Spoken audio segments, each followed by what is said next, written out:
Hey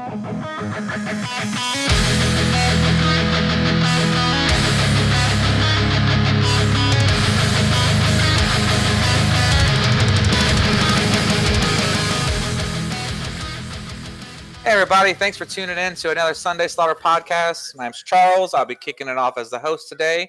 Chris couldn't join us. So today we have Karl from the West Coast Bannermen. How you doing, Karl? Hello. I'm doing fantastic. Thank you. Yeah, and as we've been fortunate, we have a special guest from your most recent Song of Ice and Fire League and one of your other fellow West Coasties. Is that correct? Yes, that is correct. Diego has been with us. I actually want to say he started with our last year's league that got cut off by COVID, and we're restarting it. And Diego, why don't you introduce yourself and tell us about your gaming history with Ice and Fire? Oh, yeah. So, hi, everybody. My name is Diego Santelices.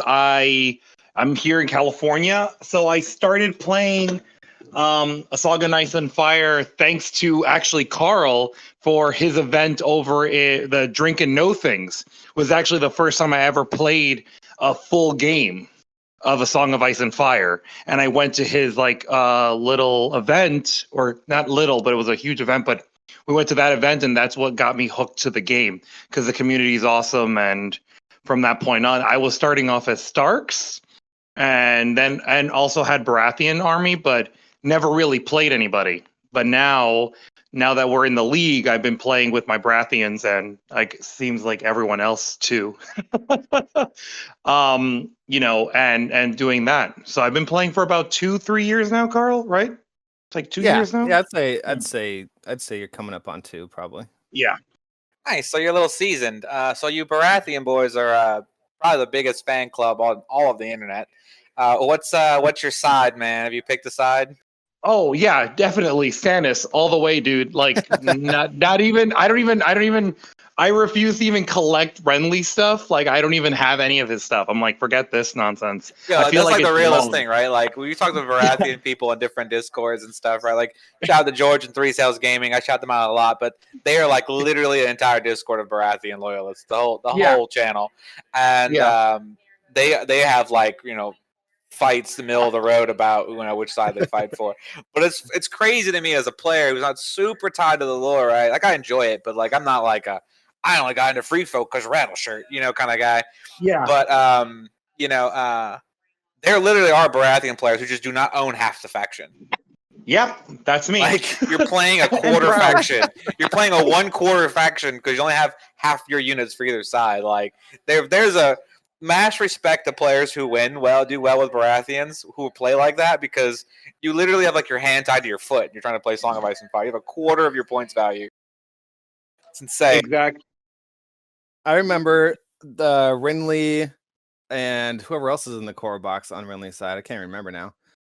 Trash can pictures when the box first dropped, and like people were getting their starter sets, and they'd throw Renly and all the Renly side stuff in the trash and take pictures of it and share it on Facebook. Like, wow, that's pretty it's pretty intense there, dude.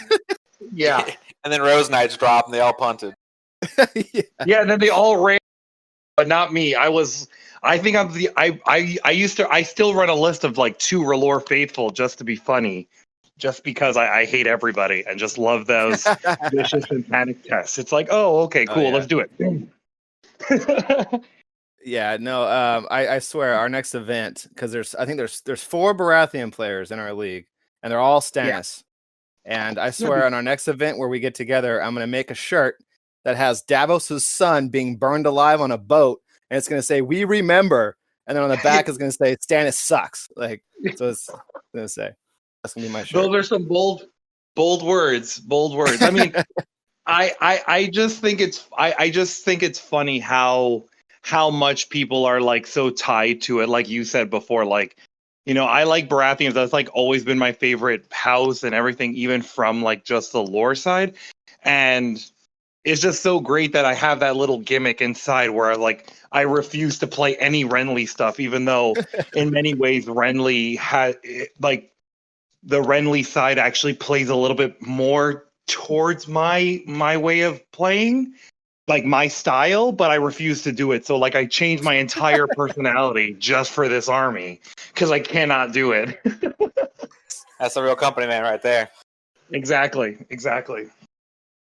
All right. So speaking of your Stannis side, then, so you're probably feeling pretty good about the updates a little bit. Of all the things, I think that got some fairly legit updates that I don't really have any much to complain about. Stannis side, I got some nice toys and some actual love. I think. How you feeling about it? Oh, really happy about it. Actually, funny that you mentioned that. I actually just got my R'hllor Lightbringers, my Kingsmen and my Queensmen, and I'm like, can't wait to paint them tomorrow. I'm like super excited for that. Nice. And Big weekend plan. Yeah, exactly. And I think I'm going to be having a league game tomorrow, as a matter of fact. So I'm going to try to bring them because I refuse to bring anything that isn't painted. Just an old Warhammer rule that I have, you know. Big respect on that. Big respect on that. So, yeah, so let's go kick it back to Karl. Karl, why don't you tell us a little bit about your league? I know there's a lot of people out there. We've seen a couple of tournaments popping up again. There's one coming up in Virginia that you guys can see. They're posting on Facebook for any listeners kind of on that along the Mason-Dixon line, so to speak, Sunbelt, stuff like that. You might be in your area. Check it out. But I'm not sure of the details. But some people will be looking to get leagues going and demo days and stuff. So I'm curious to hear about your league and how you set it up and just kind of how that's going for you. Sure. We'll start with a little bit of history. The year was 1824. No, I'm just kidding. So basically, I started getting into events like doing CMON events, so at conventions and stuff, and that really just kind of tickled my fancy. I absolutely love doing it. So of course, immediately went local. So when this game was born, I've been doing events for my local area, and it started with just weekly demo nights, game nights, getting people into the game, and then that evolved into tournaments, which is basically like, okay, we've all been playing games. Let's test some skills now. So eventually it kind of started evolving into how do we take this a little further, right? How do we have a regular thing without just leading up to tournaments, and just making it a little bit more worthwhile. And so at first it was the talk was a campaign, like a map-based campaign. And our buddy Jason did a fantastic job trying to get that going about 18 months ago. And no, I'm sorry. This was recently. This was like in November, I think. Yeah, it was in November. I was a part of that. He tried to squeeze it in at the tail end of COVID when game shops were like at 10%, like they could have one table open or something like that. And he started doing that. And just not many people were down to do that yet, right? So it didn't like kick off crazy, but it was really cool. He had a big map, and he was like, your armies would slowly grow and stuff like that. That's pretty cool. But last year and this year, the league is a very basic, just what do you call it, skeleton of a league. So the idea is just play games, right? So of course I write a big document because that's where my brain goes. I got to get everything down on if anybody has any questions, just go see the document type of thing. So the idea is to play on average one game a week, but you don't have to play each week. So it's very, very flexible and beginner friendly in that sense. So that way, if you want to meet up on a Saturday and play 4 games, you just got your games done for the month, right? So it's 3 months long, 12 games, and you get them done wherever, whenever, and in this case, even on TTS if you want. So that's allowed.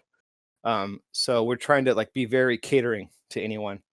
Last year when it started, it was the same concept of that, but we were playing 50-point games on 6x4s because the league had evolved, like I was saying, from the core players that already existed. Now, since it was a whole year of COVID and we're opening back up, we're playing any point level, 30, 40, or 50. And basically, if somebody wants to play a lower point level, then they take priority. So once again, beginner friendly. If somebody comes up to the table and says, or plans a game, I want to play 40. Someone says, I want to play 30, then it'll be a 30-point game. Other than that, I mean, the awards, I guess you could call it, the incentives is mostly based on what I call Bannerman points. So the more you share into the group, the more you talk about strategy, paint tutorials, The more you host demos at your local store, you'll be rewarded points inside the league, and then that will translate into raffle tickets at the end of the league, which will then accelerate your chances of being first to pick a prize, right? So the other ways to receive raffle tickets at the end are, of course, your overall record, and we'll have a little paint competition too at the end, but mostly it's centered around Bannerman points. So other than that, I don't think I'm missing anything. Diego might be able to help me out. I just rambled for a bit. Nah, you didn't ramble, dude. You actually said everything pretty succinctly. And I think it's I mean, so I think it's interesting that like part of the reward structure is for doing things outside of actually just playing games, right? Like even in other stores, it's literally any community growth you're going to get rewarded for by this core organization that's putting this on. And I think that's a really cool thing to point out to, because for some cities, like I know I've been to, like here in Baton Rouge, for instance, we have a couple of game stores, but really only one is known for miniatures wargaming. But we have a few other little groups of stores, and we all kind of coordinate, but we don't necessarily give rewards for doing things in the other stores. We just make sure that they know everybody's welcome to come play and do stuff.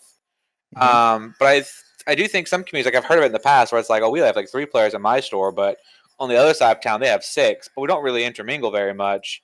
I think this is a cool way to just bridge that gap and get it over with. Like, you know, the community is not as big as some other games that have been around longer, so that level of almost aggressive outreach, I think, is a really cool concept. And like, kudos to you for finding a way to incentivize that for sure. Yeah, and it's definitely, even though it's incentivized, and I kind of put it in people's face in our group chat and stuff, like if you played a game this last weekend, write that battle report. And the more detail you give, if you got pictures of deployment while you talk about deployment, like depending on the level of detail, equates to the level or the number of Bannerman points you'll get for the game. You'll get a point no matter what if you just play a game. But like, give us some stuff to chew on, and you'll get more points, right?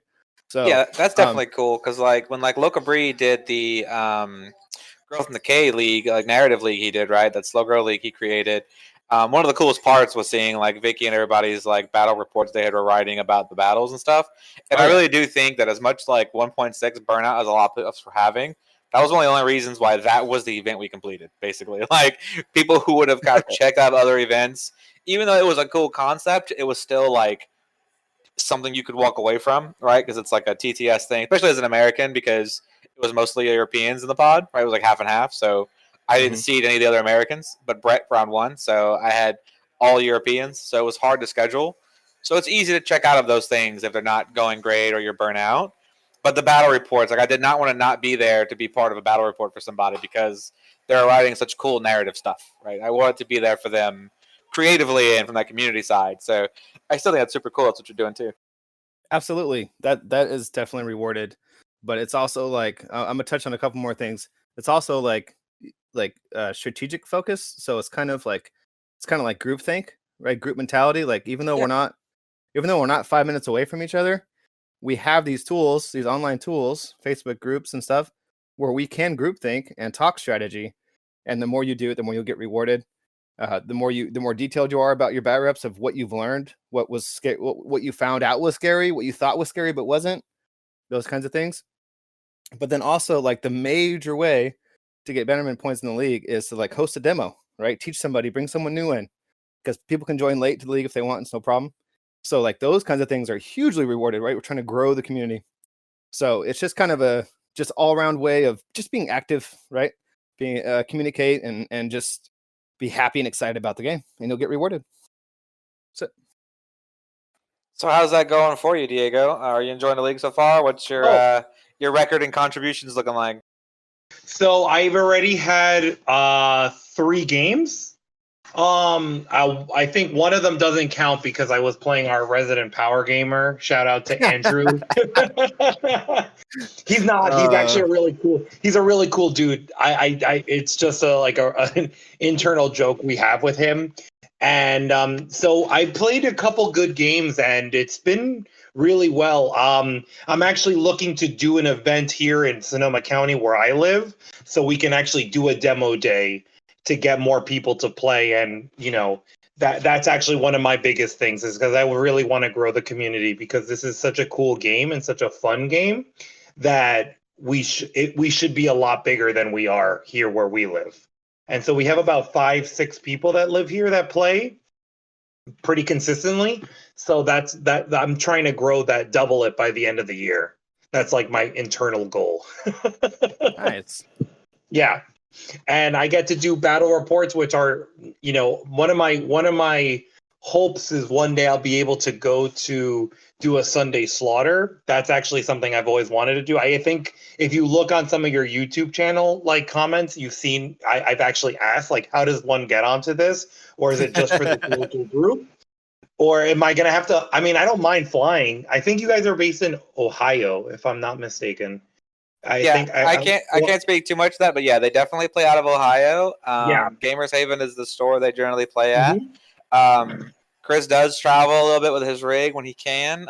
He would have done a Adepticon this year, possibly even Gen Con stuff. So especially if you're going to like a major convention sometime in the next year or so, Chris definitely travels. But if you made it to Ohio and reached out to Chris directly, he would make it a point to get you on camera.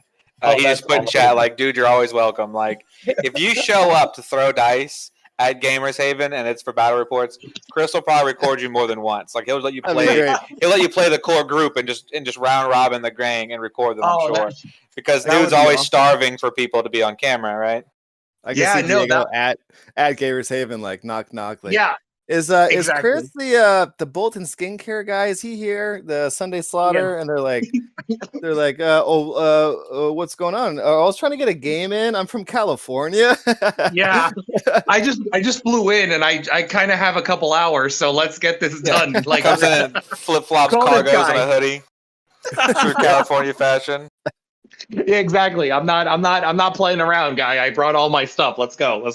The person you got to challenge is the old Iron Churro himself. You got a true Stannius, true King battle there. You got to take the stag crown from him. Yeah. Oh, that would be. I mean, I also remember when I had created an entire list of just stag knights when they were like completely unplayable, and I kept on telling people on the Facebook groups or whatever, or even on YouTube, like, the day that they buff or actually really buff the stag knights, I'm gonna have to find something new to complain about. And then they did actually make them playable again, so now I add them every time again. And so now I have to find something new to complain about. So if you have something for me to complain about, let me know. For sure. Flayed men are strictly better than Champions of the Stag. Oh, come on. It's like, man. I don't even know what to say to this. It's like, you're wrong, and like, how wrong can you be? All right. Back to the league. Back to the important stuff. Sorry. I'm just kidding. No, I'm just all kidding. right. No, we're good. We're good. You brought up a good point, though, and the league brings up a good point. My other thing I wanted to kind of talk about today was battle reports and content, right? So, like, our hot topic right now, everybody's getting back into the game. We're getting a ton of new traffic from new people between podcast channels, Facebook pages, Discord groups. The new product release is finally coming, and the update and its accessibility has definitely driven up some of the visibility of the game a little bit, and I kind of want to talk about that a little bit. So how do you guys feel about content battle reports? Do you kind of feel like it helps you grow the community? Is it a tool you're referring people to? Do you consume a lot of content? Because, like, just because you're into the game doesn't mean you view a lot of content, right? Like Mickey, for instance, on Stats, as prevalent of a figure as he can be in the community, doesn't actually consume a lot of content other than statistics. So, like, how does that kind of affect you guys, how you're growing your meta a little bit, or in some cases, maybe how you're kind of controlling your meta a little bit, i.e. tempering expectations, or is it affecting you negatively in some cases? Because there's some pretty loud opinions out there, and not all of them are the most healthy, even mine, right? Like, I was particularly grumpy about some things about Free Folk at times, and I was not as positive as I could have been. But that's not my point either way. Still, I'm not always the most positive person, but it does have overflow in some communities. I'm just curious, what's the temperament around that right now in your community? Do you want to take that, Karl? Yeah. I mean, I'll just go first from my own pair of eyes, and then I'm sure we'd love to hear from you as well, because we have definitely two different, I guess, roles or perspectives in our own little community. So I guess for me, I'm quite active as far as being, I guess, aware or in the Discords and into the content. So how does it affect? Well, first of all, shout out to anyone doing things that teach, whether it be battle reports that explain their thinking. I remember the old Big Top battle reports were pretty cool in that sense, where he would talk about why he did things. I like that. But even like the new 3 sales content, for example, he did a how to play, right? And that's and I'm not trying to say it's better than anyone else's content. I'm just saying that a specific shout out to them, because I can just literally point and click, and someone goes, "Hey, I'm new," like inside my own community. "Hey, I'm new, trying to get this game on the table," and I just go, "Boop boop, here you go, boom. This is how to play. Boom. This is some faction overviews. Boom. This is this." Like, 100%. When I decided to jump into the TTS competitive scene, I had only been playing the game for like a month, and I was like, I'm gonna get face rolled by everybody who's been playing, despite that I'm mechanically solid as a tabletop gamer. But his faction overviews and kind of having those people talk about who play those lists, how they build their lists, and what they wanted to play them into, totally helped me prepare for understanding matchups I had never gotten to see at my local store because no one played those lists. I already had an understanding of them thanks to 3 Sales' channel, right? Like 100% valid shout out. Like that was basically the crash course in Song of Ice and Fire for me when I got into the game competitively, for sure. Yeah. Yep. And then kind of, I don't even want to use the term negative, but I guess what's the word?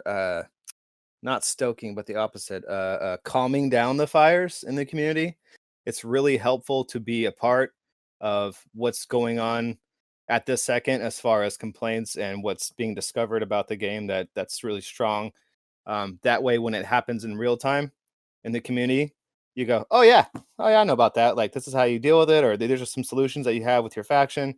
If you really can't stand it, this is a whole entire faction that you could try out that is way better against it, or stuff like that. Like, even though it's perceived as whining or complaining or this is OP yada yada, it really helps me prepare to go to a live event and be ready for action when someone actually verbally says it in our group, because that can sour a live event, right? And I can just go over there and talk to them right away, like, oh yeah, let's talk about it, rather than being like completely like, what? Oh yeah, like completely what do you call it, blindsided by something that is discovered. And that's kind of what I meant by temper expectations, right? Like, and sometimes I'll I'd be an event, and this has even been the before times too, and for other games where, oh man, you guys wrote down stuff, your new guy decided to come to the tournament that day, he gets rolled round 1, and then you realize what he played into. Okay, well, all right, we can have that talk now. All right, so you got to put to you, but that's okay. Literally everyone in this event is about to get it put to him, because this is just how it works right now, and it's unfortunate it was your first time. Let me buy you a soda and a bag of chips, and we can talk about it. Yeah, for sure. Because you can't catch everyone before it happens. You try to make posts, you try to chat in your groups, like, oh man, I discovered this, whatever. And there's some things that happen in real time in a tournament or in a league, a gathering of league players, that just really sour someone's day. And it's like, you're prepared to talk about it because you're in the Discord chats, you've seen the content, so you're aware of it. You're well versed in it, I guess is what I'm trying to say. Yeah. And also for listeners too, this is not just another like, oh, we're talking about Night's Watch, we're not talking about Night's Watch. This applies to all gaming. Literally all of Mark 1 and Mark 2 War Machine and Hordes was gotchas that got your commander killed, your warcaster killed, and the game was just over. I had this talk a couple of 100,000 times in the decade plus that I played that game. So like, this is not me dunking on any particular part of the meta right now. This is competitive wargaming in general, and this is why I think content creation is actually important for healthy communities, because it teaches you how to talk about things. Like we're talking about it now, right? Or we're just being honest. Like, yeah, that hurts. And it kind of sucks, but like, try this next time, and good luck.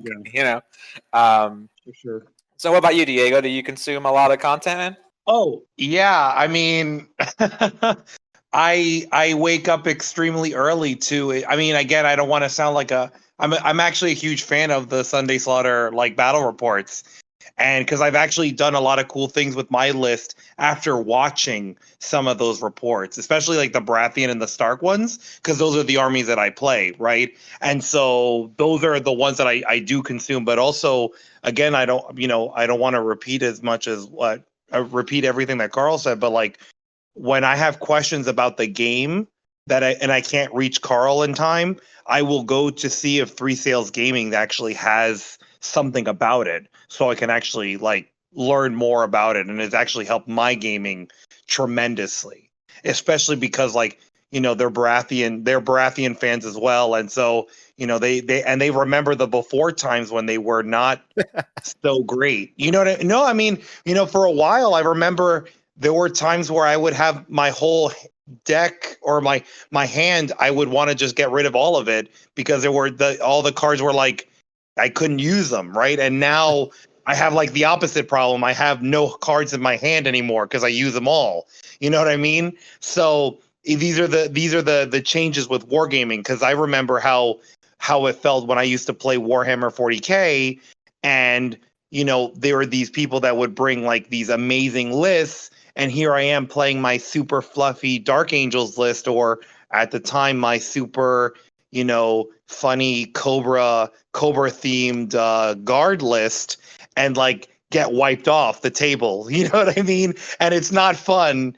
But it's part of the process, right? But I do agree that with your earlier point about how having content creators really bring out the best in a community, or have the potential of doing that, because it also depends on what type of content they're bringing, because if they're bringing super negative content, that can also be the inverse of that, right? But I have no problem sending folks to like new people, like my coach, right, for example, has two sons, and for Christmas I bought them the Starks versus Lannister, like the starter box, for them to start playing the game, because they like to paint and they like wargaming, but I didn't want to put them through Warhammer 40K, and specifically because of the fact that I love our community a lot more than I did the 40K community, and that's just a fact. And I'll say that anytime. I know I have a lot of friends that still play 40K, but I personally prefer the community that I've met playing this game, and that might just be because I'm really lucky that I met a lot of cool people. But so far, everybody that I've met playing this game, I've had a really good time talking to. And even when I got crushed in games, because there's been some really bad games where the dice gods were not very kind to me, and I still had a blast. You know what I mean? Even though losing sucks, and I don't care. There's no such thing as like losing with grace. Losing sucks. I don't care. I don't care what anybody says, but if you're having a good time, at least it takes the sting a little bit. Not much, but enough that you want to play again. For sure. And content, as basically, I'm gonna repeat the same thing. And content creators help take that sting out, like exactly that. Like there's so much to learn and absorb. We even did a whole article back in the day about how losing is winning. Like I read that article. That was like October.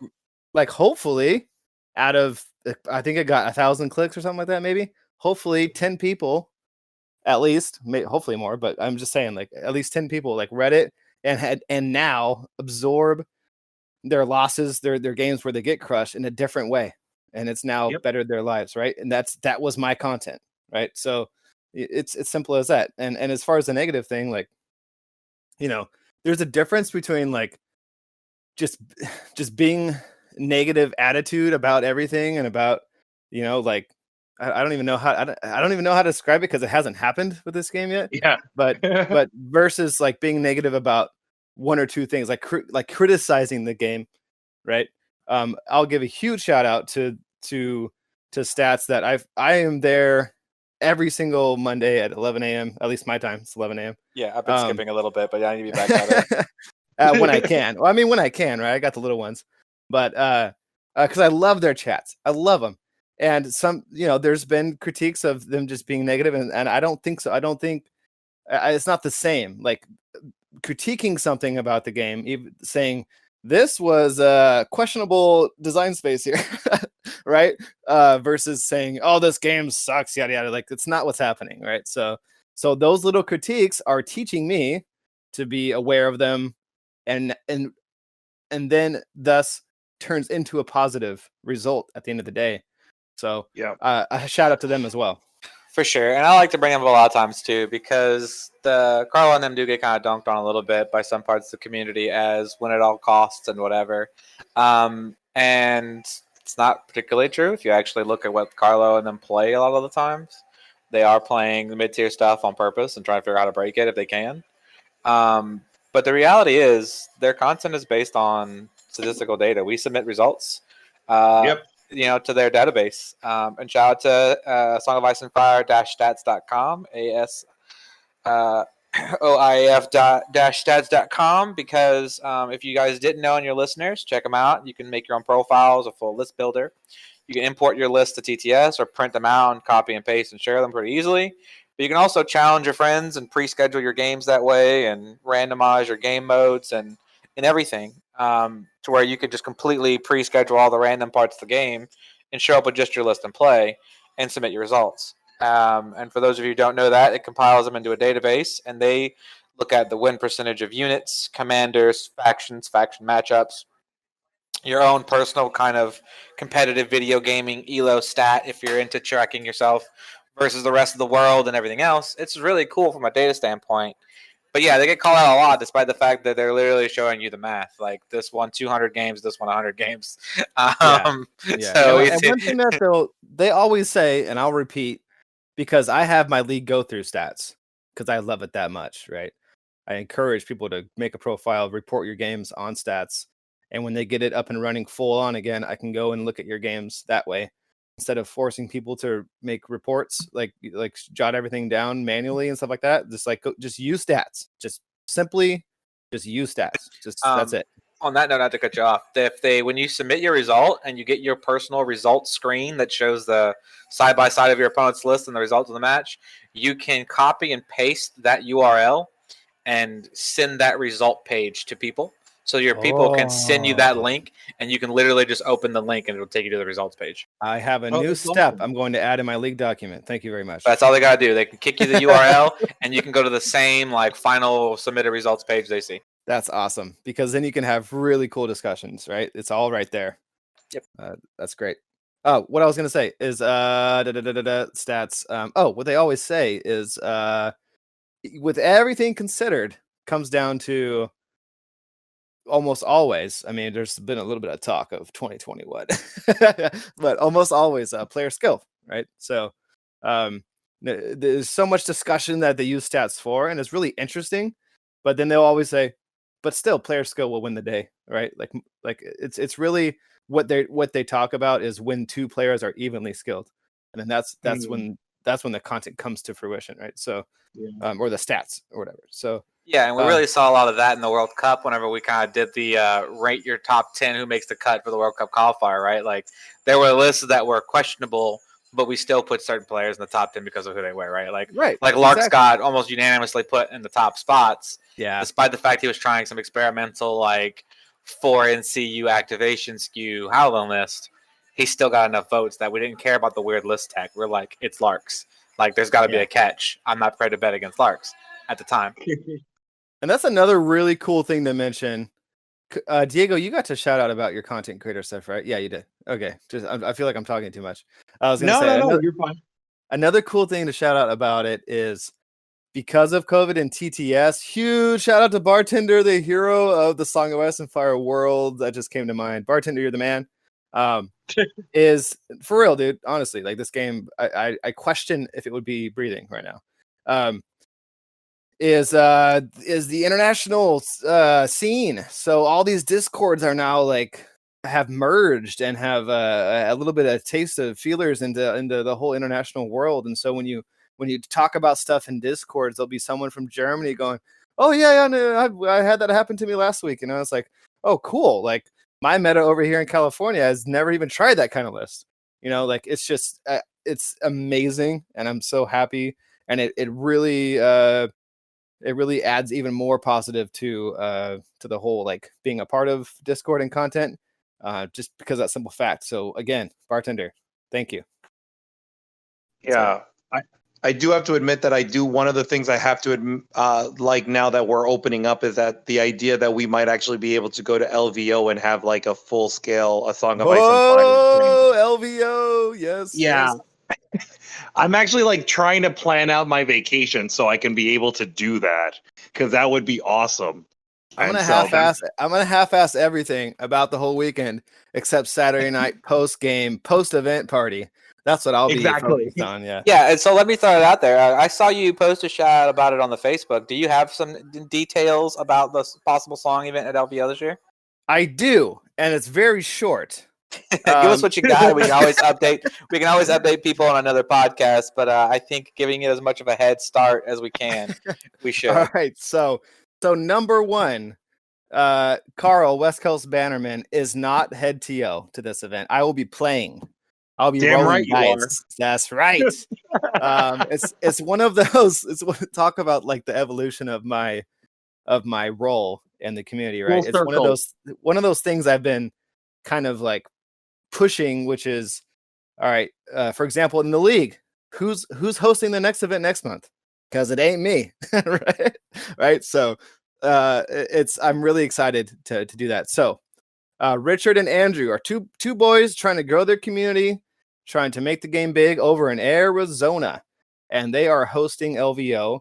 And they have told me, just first of all, it's happening, but second of all, communication is slow. So they don't have much more than that. So I made an event to help them out, and I'm basically their assistant, or not even assistant. You're the hype man. Just don't. I'm the hype man. Don't commit to more than that. Yeah. You could be that Flavor Flav.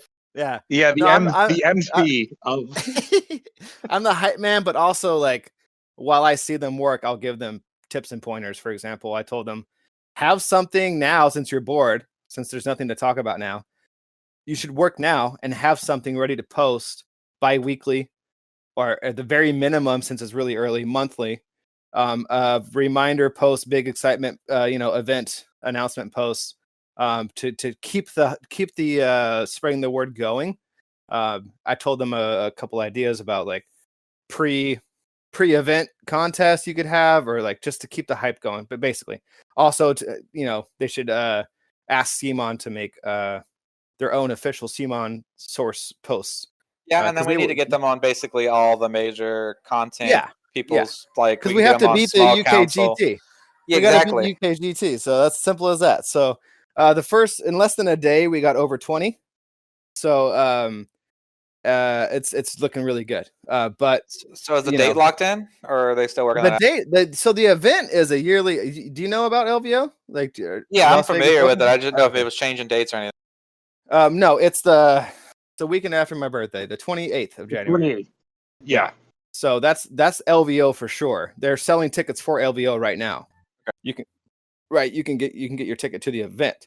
But as far as like what days, times, and how many people for the Ice and Fire event, we're not sure yet. That's still being talked about. But it will for sure 100% have Simon support. So that's already been talked about. What that is, we don't know yet.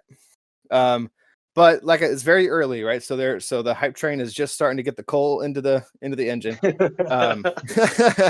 That's it. That's all I got. So I'm happy to help. I have a couple people, for example, in Discord that have messaged me privately, going, "How do I stay in touch?"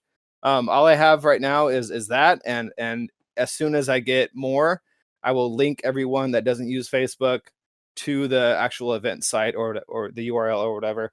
Nice. But it's just starting basically. So yeah, and I can say so for a lot of people who travel to convention season here in the U.S., I know a lot of us are going to be heartbroken over probably missing a second Gen Con because most of the majors are pulling out of Gen Con. I can tell you that they've already announced to retailers that there's going to be only half the vendors allowed at Gen Con and half the attendance, as well as half the events. So you're getting literally just half Gen Con, and all the majors have pulled out already. So I'm personally missing Gen Con this year. It's not necessarily worth the commute for me at this time. But LVO is very promising. So for all you people who normally get one convention a year, and I know for a lot of us it's Gen Con. I know a lot of people who are annual Gen Con attendees that I see for various games that I only ever see at Gen Con throughout the United States and even Canada. LVO is a combination of Gen Con and Adepticon. So Gen Con is much, much better for vendors, dealers, demoing new things, seeing what's coming out later in the year and stuff like that. And they happen to have some pretty big events like tournaments. And then Adepticon is the opposite. Very small dealer room, comparatively demo stations, but it's a ton of mega tournaments and like just open tables and gaming. LVO is a much closer mix of the two.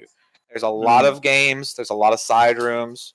Yeah. There's a lot of tournaments, but there is also a sizable dealer room, and quite a few announcements get made at LVO now, and things like that. Early bird spoilers, art spoilers, things like that.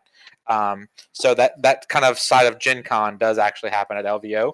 And I will say also, in addition to what to expect, is I don't know. I'm pretty sure it's the biggest 40K event of the year. Yeah. I think it is now officially.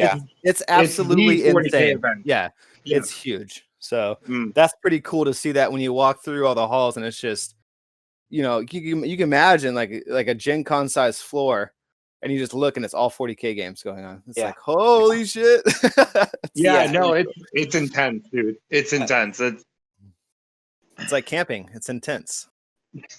Yeah, exactly. So we bring you on for the dad content. I'm really excited to be there as a player. But like I said, I'll be helping out Richard and Andrew from Arizona in any way I can throughout this process. And even while I'm there, if they need a judge call or something like that, I'll be there. But we're actually discussing options of Sunday, because right now it's looking like Friday, Saturday for the 2-day event. So it'll be max 64 players for 6 rounds, 3 days, 3 rounds each day. And then Sunday we're talking about more of a casual, take a little what do you call it?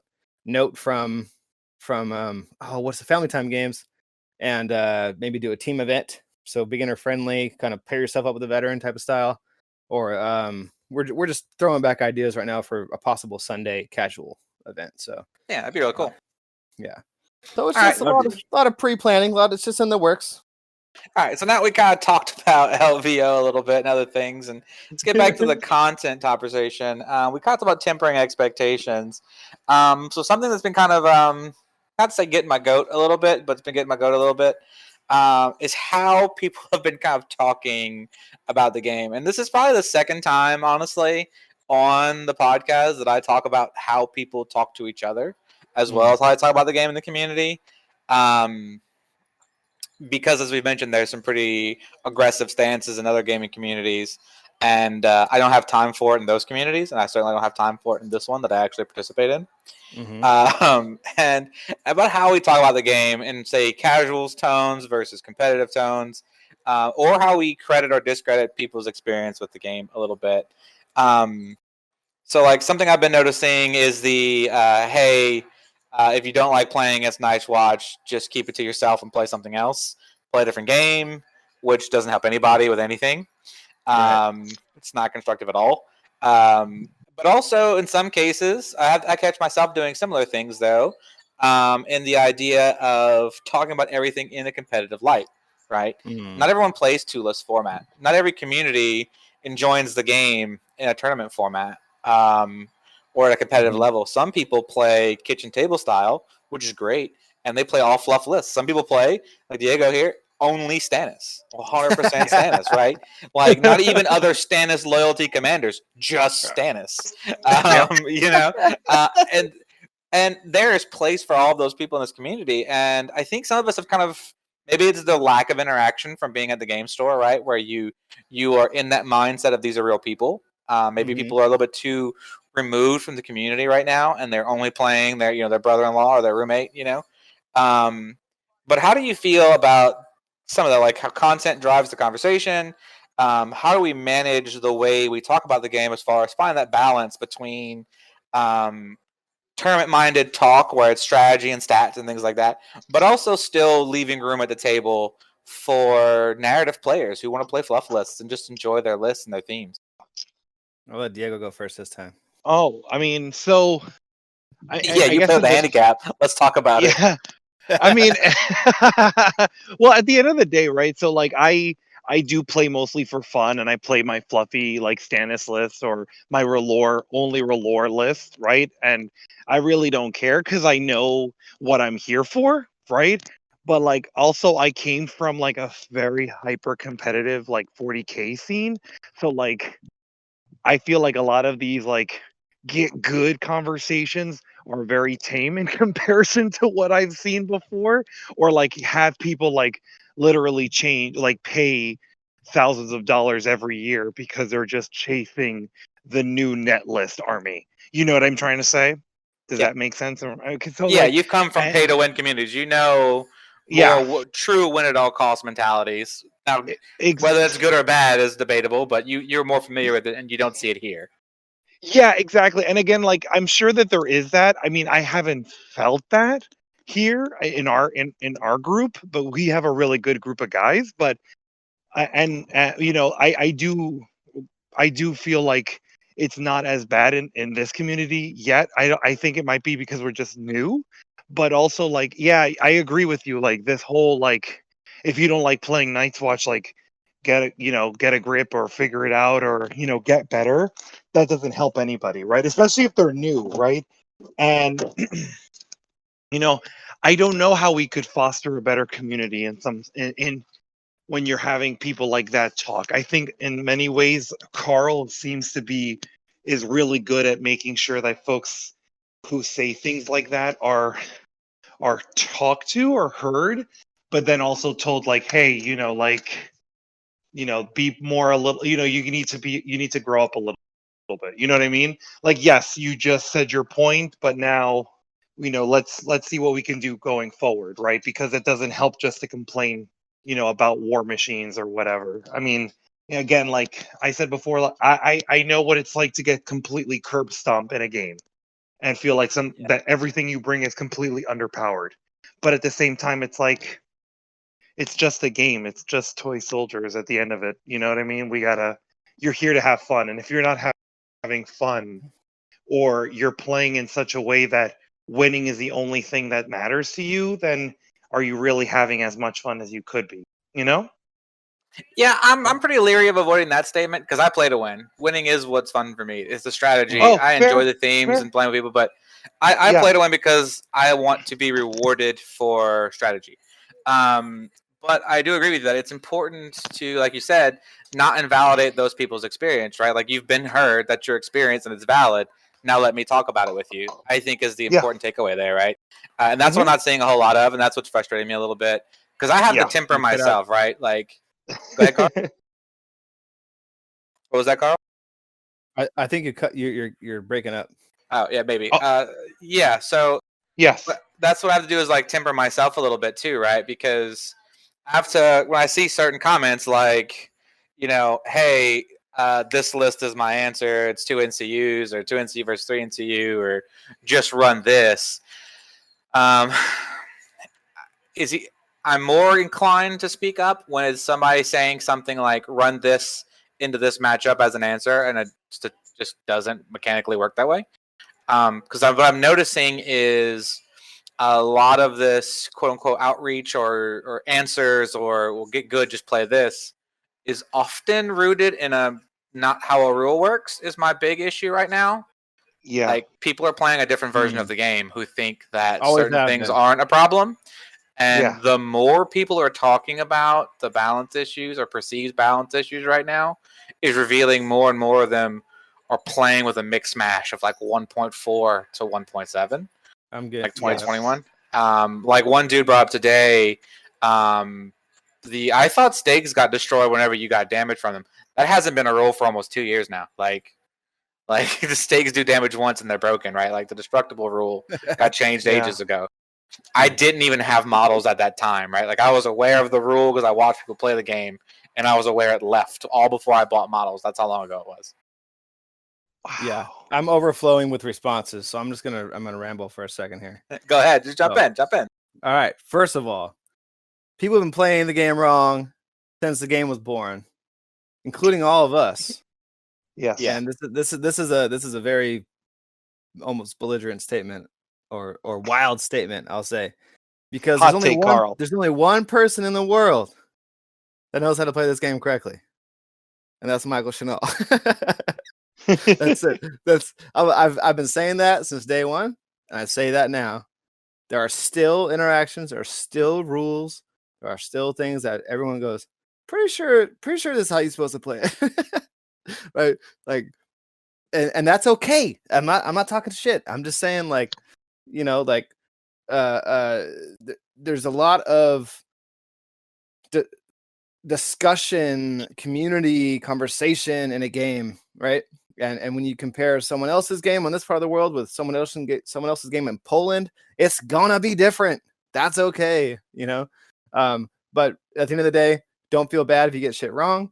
There's only one person that really knows how to play this game.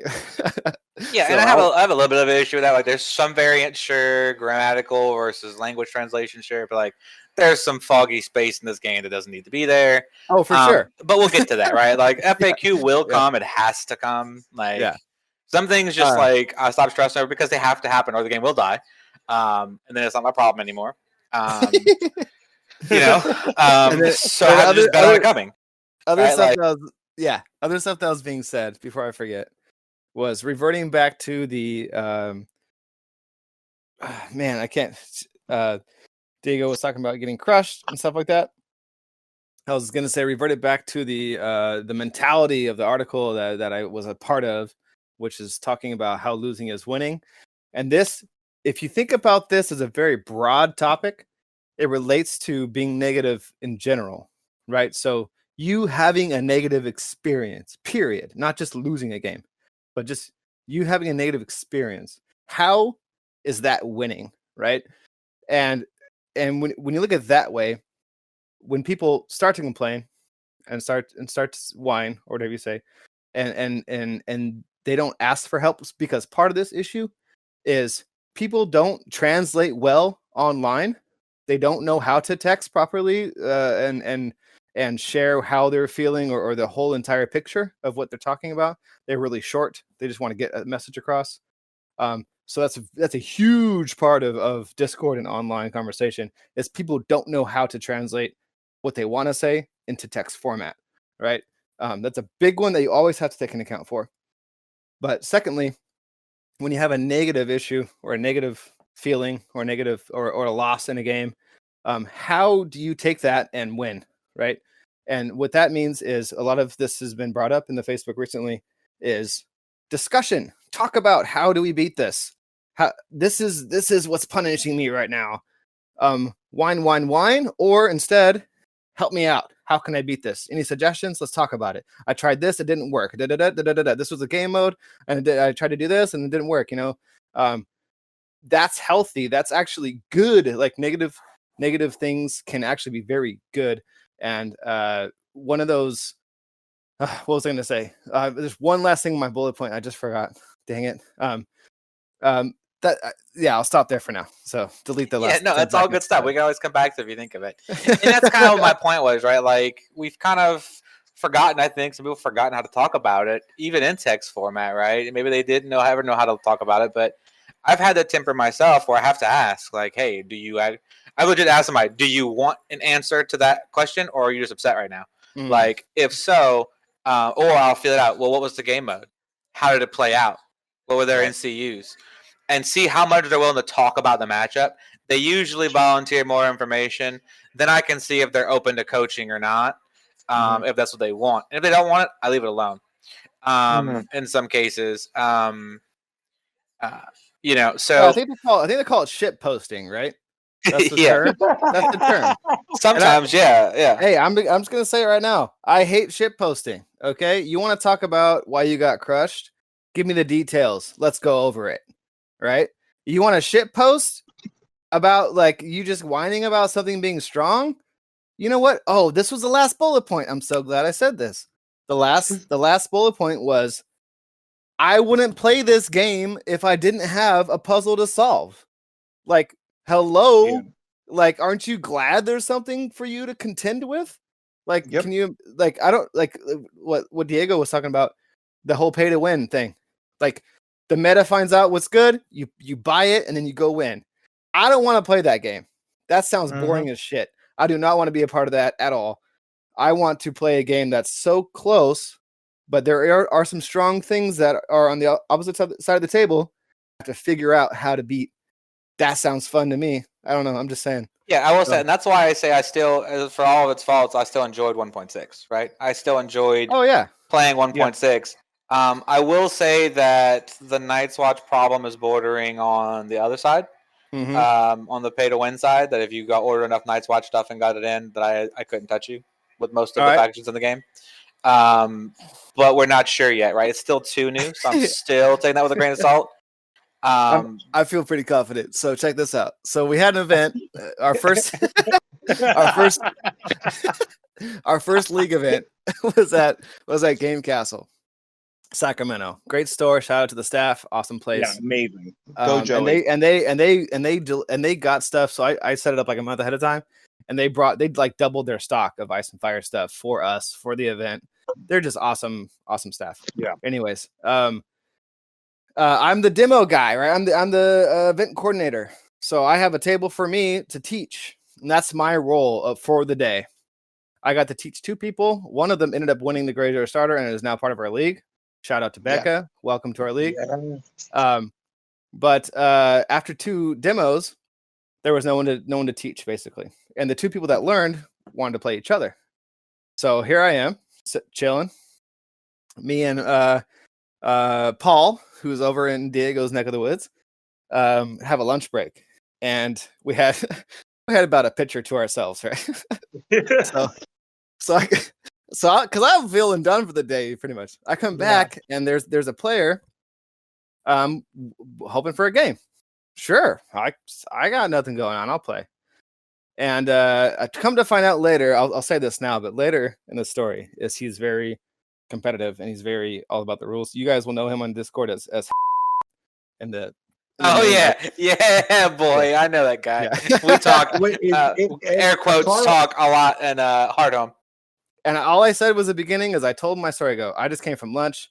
I had about whatever a pitcher is, 4 beers, 5 beers, and I'm just chilling. So I'm just gonna bring Night's Watch. And he looked at me, and I was like, let me explain what that means. Like I'm bringing Night's Watch because I don't have to think, right? I'm just gonna put guys on the table and make sure each thing that I bring does its job. That's it. Like I don't have to think, right? And he goes, okay, cool. So he has this strategy laid out. He has a Rattleshirt Commander. He's gonna bum rush me with his Bone Lord's Chosen. He's gonna get into my back lines with them because they deal as soon as they get hit with horrific Visage and Intimidating Presence, and it worked. It worked. Completely worked. I let him do it. He came through my conscripts. Bum rushed him, blew him up. Everything was working well for him. Still took out every single guy in his army. You got raw outstatted. Like it just didn't matter. Completely just obliterated. And I was like, I was just chilling, dude. You know what I mean? You know what I mean? Like my headspace was like, I had warned them, like, don't take me seriously. I'm just chilling. So I'm going to play Night's Watch. And your beer and pretzels tabled him. Right? Yeah, tabled this very competitive guy.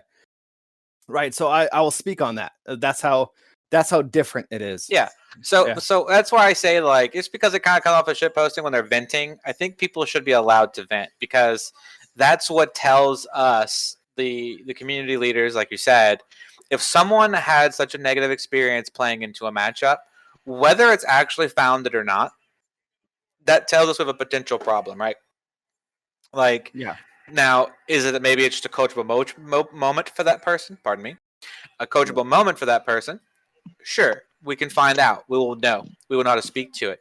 Whenever you have a lot of people speaking about the same negative experience, let's say it was Mammoths. Everybody was freaking out about dragons and stuff in MOD, and Mammoths kind of flew under some people's radar, and they were every bit as toxic mechanically as dragons were. They really were. They equally just pushed Baratheons straight to the bottom of the competitive ladder by themselves. So it took a little while, but we noticed it more when people were starting to say mammoths are ridiculous. Mm-hmm. You're like, oh, well, you just got to panic them and make them run away. Everybody's like, no, you don't get it. Like, they do it like 6 times. It's too much. Mm-hmm. Nah, it's fine. It was not fine. I played Free Folk. It was not fine, right? Yeah. They were a problem. Well, like you were saying, like sometimes people don't see the little connections of the rules because they either don't see it or they don't know, and right, and it's like, oh, that works like that. So works like that. So that's it's my like, yeah. point. Like to all the listeners out there who are in Facebook land who are telling people if they're not happy with the game state, sit at home and keep their mouth shut. I'm going to ask you to back off a bit because that's how people like me, one, get content. I have an entire episode today that we're recording talking about how to have these conversations. So thanks for that. Two, the whole let's leave game balancing to CMON. If developers in all their glory and genius, they made a great game. If they were infallible and made perfect games, we would never have new additions. You would have the launch, and that would be it. Maybe a couple of expansions, and that would be it. The fact that there has been rebalancing and the fact that there has been new additions and FAQs and rules clarifications proves that they are, in fact, human beings and they're not infallible. So when people voice their opinions, voice their suggestions, the same rule that applies to me as a content creator applies to developers. That is data that leads to player experience. Because even though in their mind, this is a great game as we warned, and this is a play that's meant to punish something, well, if that punishment is too harsh, let's say it's trappers that do auto wounds, right, in 1.6. Brett always says, Brett Lanford's famous saying is that he was punished for playing the game, right? Yeah. He was punished for playing the game. And that's right. While you could beat it, if it was overwhelmingly negative feeling, that is actually a problematic design space. Because that makes it harder for us as community leaders to build communities if new people show up to the shop and have a negative play experience. Mammoths were a negative play experience. Agile with Disrupt, with Howland, and Counter-Strike was going to be a negative play experience. So they got rid of Agile in advance. When we told them, dude, do you realize how toxic that is? That my 3+ to hit unit that cost me 9 points is going to hit on 6s and just kill itself? Like, was Night's Watch was the last faction to reveal, so they didn't have time. Yeah, and Starks. Actually, that's the big problem with Starks is that we didn't see hardly anything for Starks, right? We saw a deck that looked kind of problematic, but nothing to really go on. And then all of a sudden, Starks come out, and we're like, man, I say all the time, what's saved the Free Folk deck? Because everybody's like, well, we can fix stat blocks and units because we can do those live updates in War Council. Very valid point. But we can't fix tactics decks. So at least the tactics deck is fun. You are 100% correct. The tactics deck was not going to be fun. All the cards you all like right now did not work in the Visions because they required more ranks than your opponent. Not equal ranks, not even equal. Literally on turns 1 through 3, you would not have been able to play them for value because if it's infantry versus infantry, they're all equal until somebody gets punched. And they don't do anything. They did nothing on the alpha, and they did nothing if you got shot first. And we don't have any long-range options, so we're getting shot first. So the deck didn't work. So yeah, I 100% agree with you that Night's Watch didn't have anything really spoiled, so nothing got brought up toxicity-wise. And Starks, nothing got brought up for being totally undertuned, right? Both factions show that the hive mind didn't get to echo it. Like, no matter how good your testers are, no matter how good of a designer you are, 1 million+ people from around the globe deliberately trying to break your stuff is always going to be a better, a better litmus test, right? Like a stress test than a closed group, right? It just is what it is. And that reins it all the way back into our overarching topic of the day, which is everything that has happened since release of 2021 was going to happen no matter what. 100%. Like, all of it, all the negative, all the positive, it was gonna happen. There is no major the world is ending takeaway from this. All of this talk was gonna happen. It was gonna happen no matter what, right? No matter what, period. Yeah, and the same thing happened in 1.6 when we first started doing the podcast. I talked about regularly that the problem we had in 1.6 needing basically a full rebalance of all the factions leading into 2021 was actually on schedule. That is what lifestyle war game puberty looks like, right? That's where we are. We've just kind of forgotten that because War Machine and Hordes is almost 20 years old. GW is 28, almost 30 years old now, right? 40K and stuff. So this isn't new for everybody, right? Like, so like Diego, like, is that kind of your experience too, coming from some of the older war games? Yeah, no, exactly. I mean, again, like I'm one of these folks that like to stick with an army and kind of just ride it out, good, bad, or indifferent. I mean, that's why I have my Dark Angels army, but I do remember when there were certain times where certain units got better for Dark Angels than others, right? And that's where I had a little bit more of those units. But at the end of the day, I still had a more fluffier list than what a competitive Dark Angels player would have. Does that make any sense? Yeah, for sure. Yeah, and so that's where I came from in that regard. I was never one of those that like to just change because everyone says that this is the unbeatable army and this is what you want to do. This is what you want to bring if you want to win. So yeah, I have a buddy of that. mine named Walker Smith who plays at my shop. He infuriates us sometimes as competitive players. So he grew up in our shop basically, right? He started playing games in high school, 40K and other games. He eventually worked at the shop for years in college. Cody, because his nickname's Cody, but Walker is a very, very strong gamer. He understands mechanics, he understands spacing and tempo across pretty much any game. If it's a war game, he can make a decent list and he will give you a decent showing at a tournament, only having a couple of demos. However, even at his peak in a game when he's playing competitively, his lists are never what you would call optimized, but he's going to beat you, in some cases thrash you, with what looks like a jank list. Because it's like he is the king of figuring out what like 80% optimized looks like and 20% wild card troll. And like 80% when played without mistakes will usually get you there. And if that 20% is actually like secret tech into you, will just roll you. I remember, so one of my favorite stories for that is for people who played War Machine and Hordes. I was playing Circle and I have a War Beast, right? He was playing Trolls. And no one took the Skinner because the Skinner is pretty terrible at the time. Turns out Skinner, though, into like high def armies, because like we have no armor, is super good. So he just like got this fairly cheap like solo into one of my War Bees, which is like having it's literally an 8 to 10 point unit versus like a 6 point unit, right? And just like one rounds it, like tanks it for a round and a half and just blows it up. I'm like, your 4 point solo just murdered my 10 point War Beast. Like, I am down so much value right now. He's like, yeah, I know. like I was like, what are you doing? Like, he's like, it's a cool model though, because it is. It's like a fat troll dude in like leather clothes with like a raccoon cap and like a big Bowie knife, right? Like, dude looks great, and it's fully painted. He's like, yeah, but I want to play it. It's painted, but it's also a really yeah, like it's a fully painted. He thought it was a great model, and it is a great model. He played it well, and it happened to be good to my army. So I'm like, oh, you're playing like a jank trolls list. Bodied, like just rocked me. Right? I was like, what are you doing? And respect to the fact that it was like because he wanted to bring it because it was painted. Yeah. That warms my former 40K heart. It's like never bring anything that isn't painted. Yeah, pretty much. It was like, I made a list that made this model pretty good because this was what I had painted, right? This in this unit of like Digmies I wanted to play. And I was like, all right. And then he just like body bagged me because like one, I didn't know what the heck the units did. They never saw competitive play. So I just like no idea really how to play around them. And he got him into like he knew my list competitively. So he just like checked it and just rolled it. I was like, what is this? Table flip moment of the day. Like, I've heard this blasphemy twice from Diego. And, what happened? I know it's ingrained, bro. I know it's ingrained. What? But maybe one day you'll see the light and just let go.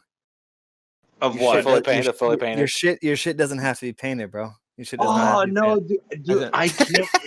I have nothing painted. I have nothing painted. And you know what? I've even done videos on painting stuff, and then I sell those models, and I get unpainted stuff, and I play with those. Like, no, dude. Like, I'm not kidding. All right, I love the fact that this. But you're gonna be uptight about 3D terrain.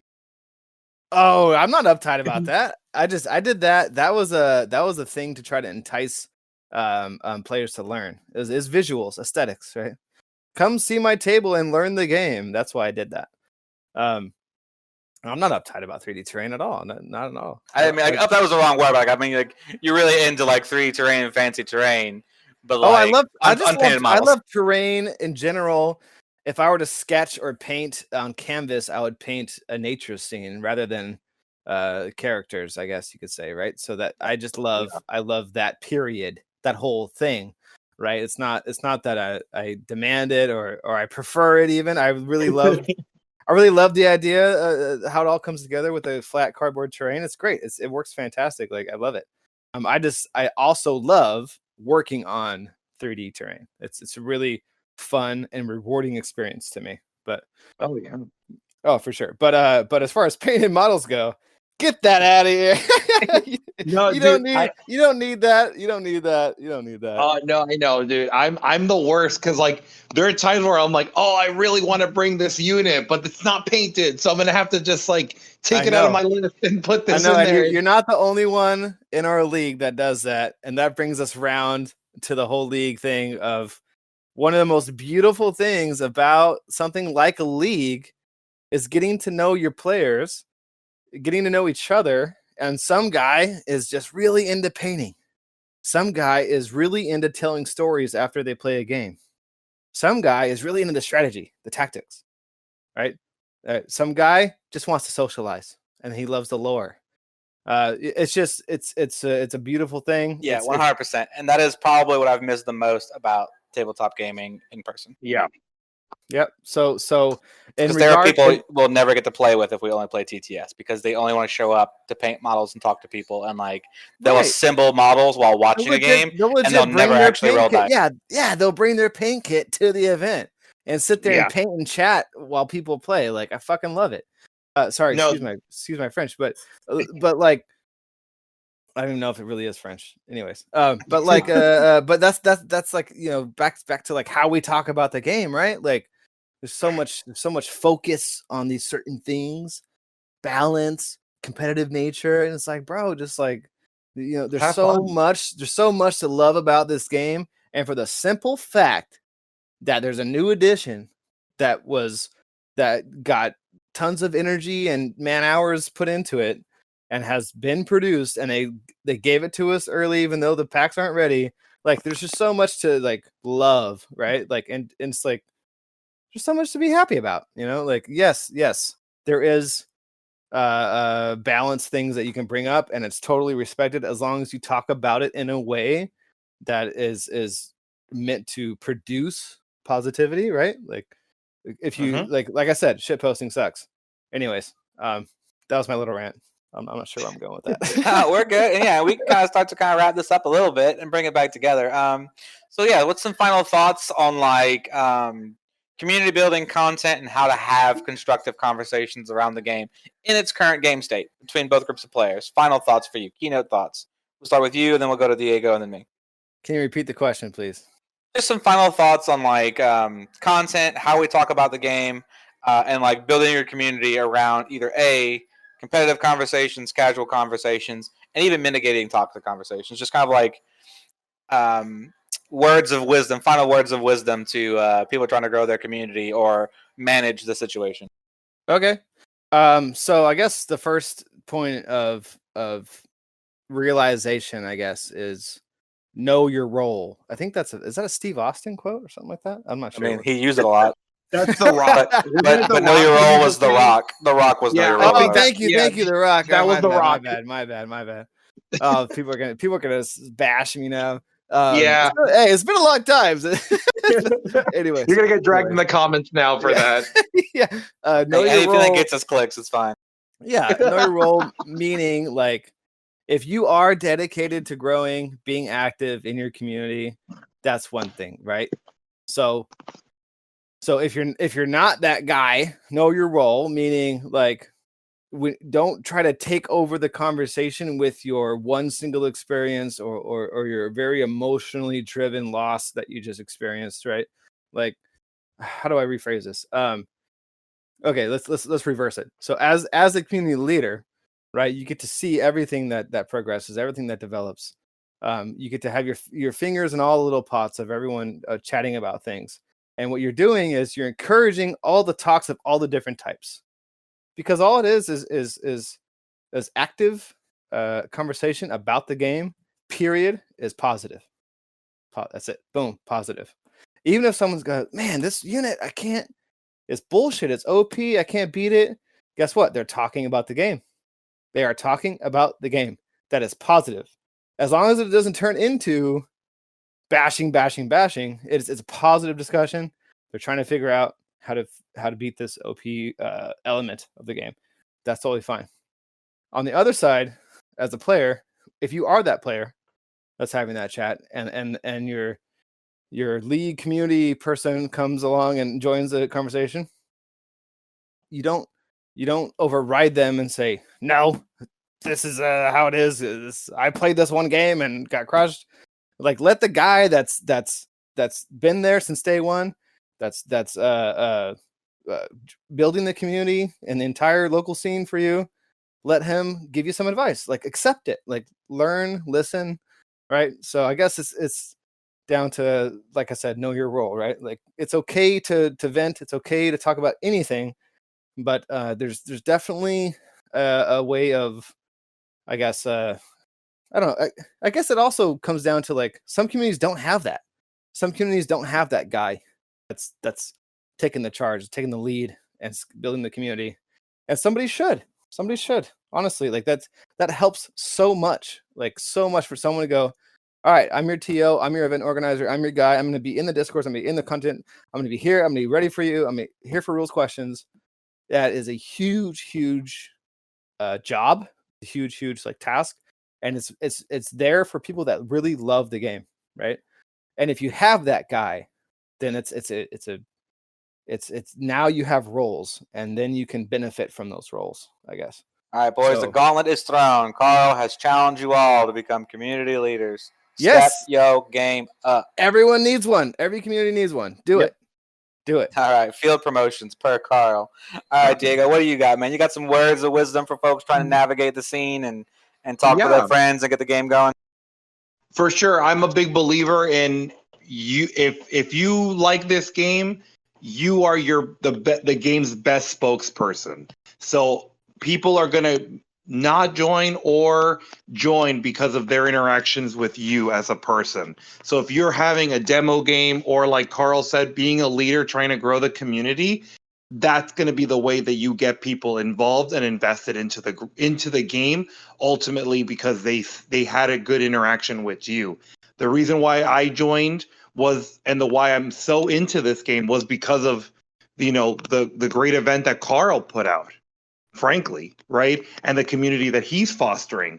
And that's what I'm trying to do here where I live in Sonoma County, right? And so, because I'm trying to grow this community in the best way that I know how as well. So I really do believe that for anything, you as a person, you can really be the change that can actually make people want to join or not join. And again, the discussions are always great, but you need to make sure that it ends on a positive note. So yeah, you got thrashed and you want to learn from it. That's a good conversation. But if you're just here to complain or whine and not really grow as a player, so you can win the next game, or you just don't want to get better because you just think it's, then there's nothing we can do for you, and no amount of fostering or being kind to you is gonna change that if your mentality isn't correct in that regard. So you need to be ready to receive information as much as also give it. And those are my thoughts. Cool. All right, and then on my part, it's going to be a little bit of that. I use the term "know your audience," right? It's a marketing term. As a community organizer, as a content guy, or even just being on the Facebook pages and Discords, know your audience. If the person is clearly just trying to vent, let them vent. Everyone's experience, in my opinion, is valid. True. It's a human right. You get to feel the way you feel. You get to feel your feels. Does it make you an expert? No. Does it give your more credibility than someone else's? No. You get to have it though. But it's weighted, right? How many games did you play? How many ways did you test it? Who did you play into? What did you play? How long have you been playing? All those things matter. And if you're not prepared to have those conversations, I'm not going to waste a whole lot of energy on you. But for everybody who's trying to navigate this with their community and their play group, know your audience. If your only Night's Watch player is the guy who just wants to paint models because look at Awful on some of the Discord pages, right? Dude's doing crazy 3D bases and stuff. Hell yeah! For all of his stuff, Awful. right? Awful's like hobby stuff has been awesome in the various Discords he's in. He's in the Sunday Slaughter Discord and places like that. He's in the main Discord. If you haven't followed him, hit him up. He'll show you pictures. So his stuff is awesome. And knowing him, he's not a super meta chasing player, right? Like, so he shouldn't feel bad for playing Night's Watch since he's always played Night's Watch. And he's also the kind of guy who's going to throw you a sympathy game. He's not going to bring the real meta list. It's not really his nature. So it gives you a fighting chance. But the reality is, if in your local meta there's only one Night's Watch player and he's the hobby guy, just coach the rest of your players to dodge it. Like, if you play well and it's a 4 or 5 round event or a league, very likely you're only going to play him once or not at all. So don't worry about it. Make sure you win every other matchup. That's how you win tournaments. Yeah. Really. Right? That's really how you win tournaments. Incorporate things like comp scores and door prizes. If you have a very Night's Watch heavy meta, doesn't matter. It's a Shark Tank. It's a free-for-all. Let them bash each other. It will solve itself. You don't have to incite that fire or elevate it. And there are other ways to coach through it. If we really think things like the Boogeyman, like Night's Watch, are a problem, or at some point Mother of Dragons was a problem, unless it floods your meta like it can to TTS meta, then it doesn't super matter. You can curate a healthy tournament scene. You can curate a healthy game state by making sure your players understand the rest of the matchups. Because if they don't drop those games, they can still top, right? And then you teach them how to have better mechanics so they have a fighting chance into the Night's Watch player in case they just punt and make a mistake. Because you still can play the game mode incorrectly and lose, right? For sure. That's why I actually like the kind of mystery objective type game modes that are out there, Winter's Coming and Dark Wings, Dark Words, because those actually skew in favor of other lists that are not some of the big meta lists. Like Night's Watch infantry list with not crossbow, but like hunters plays those very well, but it at least forces Night's Watch to have to think about the game, like what list they drop where and stuff, and it gives other factions a fighting chance because maybe they can cover more objectives, maybe they can do more charges, maybe they can use outflank to get points in the backfield. There's ways for them to cheat VPs that Night's Watch don't have at that point. And things like that. Like, look for ways, creative ways to help your meta if you have a problem. Don't assume you're going to have that problem now we're playing in-person games. Just because that problem exists in the digital space and on the global or national stage, like, would that be a problem at LVO? Yeah, there's a good chance. Is there be a problem at the GT? There's a good chance. Is it going to be a problem in Baton Rouge, Louisiana, where I have 6 players? Probably not. You know what I'm saying? Like, it's just not. Yeah. Somebody's probably going to get to dodge Night's Watch till the final. Right. Or, as of right now, we don't actually have a dedicated Night's Watch player. We have people who own Night's Watch, but they don't play them. They're not their favorite faction to play. We actually didn't either, but someone said they'll step up so that our league had full faction diversity. Which is cool, right? And it's super cool, but it was hella funny, right? Because like you get the whole faction list, and then the initial meta develops, and then like this guy goes, "I'll be Night's Watch if you want me to be." Yeah, I guess. But like the reality was, right? Like people who want to play things painted, like he doesn't have the Night's Watch painted per se, probably, right? Like if he's more likely to show up to a tournament to try to win best painted army and play the tournament, he's not bringing Night's Watch. So Night's Watch is not a boogeyman in that meta at this point. Right. So right. there is time for it to be corrected. So it's important to know your audience, and not every audience has that problem. Mm-hmm. Not every audience, people are complaining about terrain. Oh, everything's weirwood trees and corpse piles. Do you play in a meta that only randomizes terrain? Because that gets rid of the problem. Mind you, I'm gonna judge you if you use random terrain only if you roll for it for how many pieces. No, terrain needs to be 4 or more. We do 4 pieces every time, but it is random in our league. Yeah, that's fine. Because I've played random terrain where you can get 3. 3 is not enough terrain for this game. No. Too many things are based around terrain, and even more now in this edition. Thank you. So, yes, I agree. So just for you people who are wondering who like random terrain, just make the minimum 4. If you want to roll for it, Steer, make it 4 or 5. But you can roll for an additional if you have a 6x4 if you do big games, but 4 just do 4. Period. Just do 4. But yeah, like it's because like when I played Free Folk, I didn't use corpse pile weird tree every game. I used all kinds of weird terrain because it's what I needed in 1.6, and I need it now. It's surprising, even for veteran players, how much it makes a difference. It does. Terrain can totally change that one instance of that one play that makes the game. 100%. Yeah, even in 1.6, I had different terrain I played based on who I was playing and what list they were playing. Because also some players have different tendencies, and I just didn't want certain terrain in play, right? Especially the spikes giving wounds all the time, Yeah, exactly. Things like stakes and stuff being really weird, and like Free Folk had wounds to give, but sometimes you didn't like deploying stakes in the Night's Watch was bad because of Ghost, right? You didn't want to give them the cheese for the ability for the lockout. Things like that. Like there was tech plays to be made with terrain, and people were like, "Oh yeah, you just default to this, so we should just force ram terrain."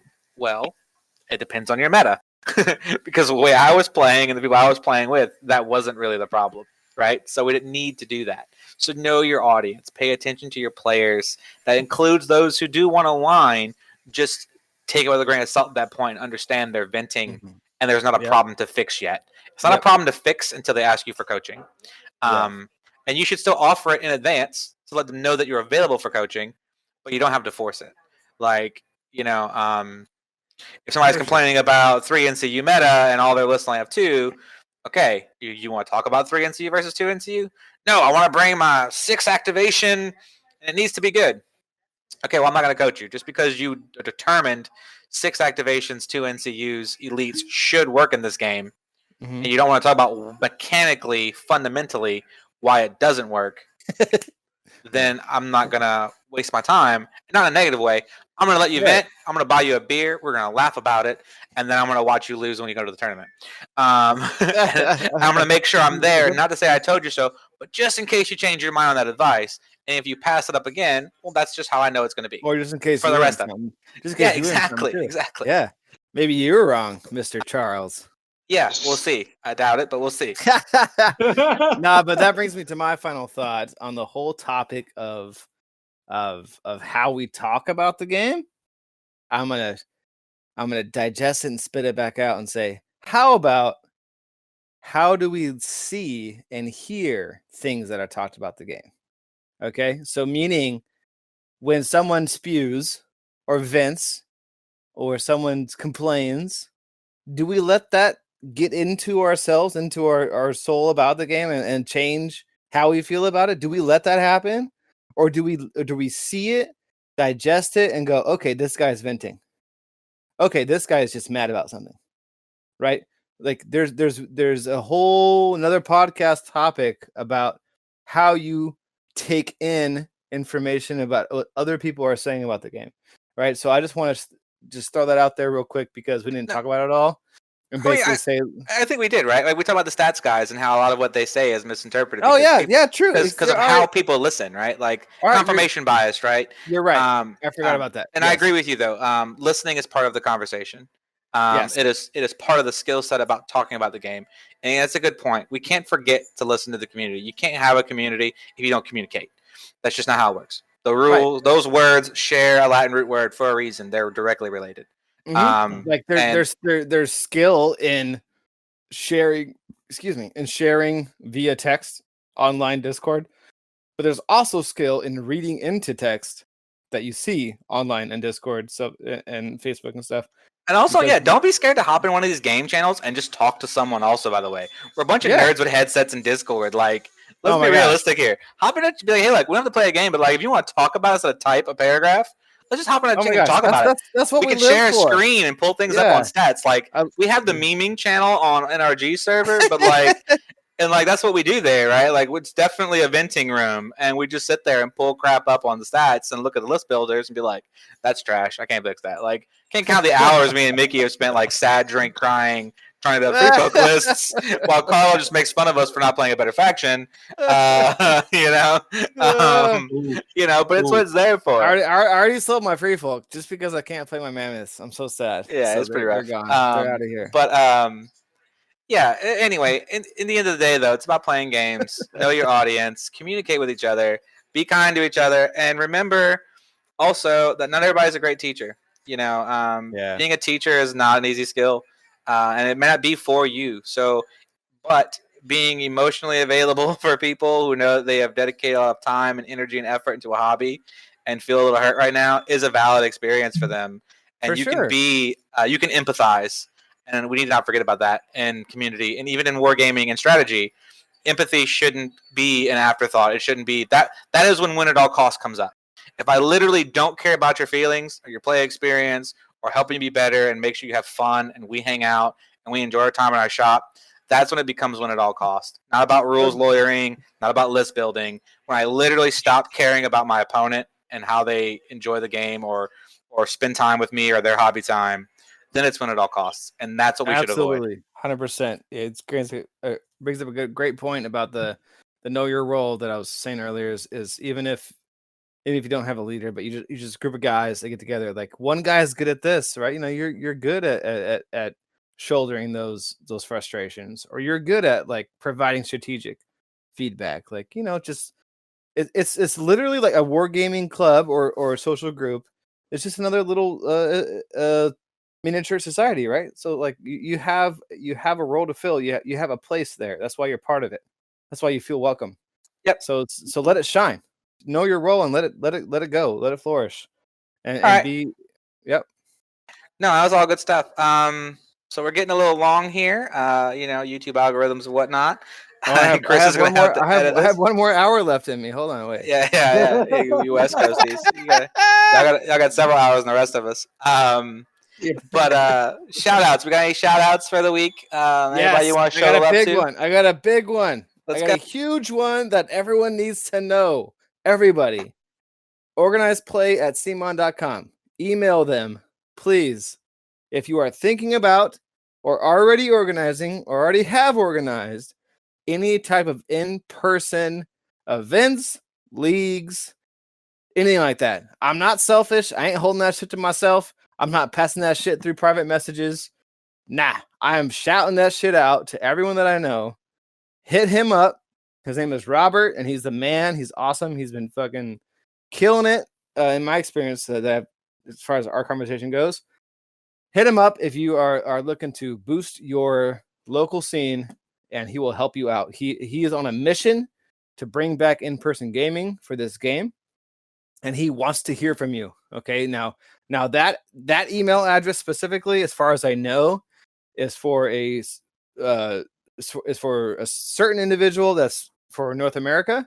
But I'm sure he could help you find, if you're not in the States, if you're not in the Americas, he'll help you find your organized play person, right? But do it if you're trying to get stuff back in action, as I am, and he will help you out. So that's my big shout out for the day, because it's the train is rolling. The hype train is rolling, baby. Let's do it. Let's go. All right, Diego, what you got, my man? I'm gonna be lame and just shout out my wife because she's listening in while we're doing this. So I love you, wife. Hey, that's a fair shout. Love you, wife. Yeah, I love my wife blood. I have never. She lets me indulge in all these like crazy things, going to these events.